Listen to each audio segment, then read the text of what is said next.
Surxondaryo viloyati soliq xizmati organlari tomonidan yashirin iqtisodiyotning oldini olish va soliq intizomini mustahkamlash borasida tizimli ishlar amalga oshirilmoqda. Jumladan, viloyatda faoliyat yuritayotgan ayrim tadbirkorlik subyektlari elektr energiyasidan foydalangan bo'lishiga qaramasdan, soliq hisobotlarida tovar aylanmasini 0 deb ko'rsatgan holatlar aniqlandi. O'rganishlar natijasida Surxondaryo viloyatida 704 ta korxona tovar aylanmasini amalga oshirgan bo'lsa-da, soliq hisobotlarida tovar aylanmasi mavjud emasligi, ya'ni 0 ko'rsatkichi bilan hisobot taqdim etganligi ma'lum bo'ldi. Tadbirkorlik subyektlari tomonidan taqdim etilgan hisobotlar o'rganilganda va tahlil qilinganda tovar aylanma amalga oshirgan bo'lsa-da, lekin hisobotda 0 ko'rsatilgan holatlar aniqlanmoqda. Ushbu kamchiliklar bo'yicha tadbirkorlarga xabarnomalar yuborilib, tushuntirish ishlari olib borilyapti. Buning natijasida qayta hisobotlar olinib, byudjetga qo'shimcha mablag'lar aniqlanmoqda.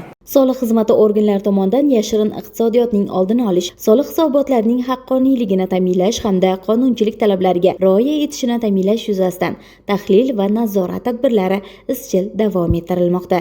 Muqaddas Panjiyeva, Ilyos Rahmatov, tafsilot informatsion dasturi uchun.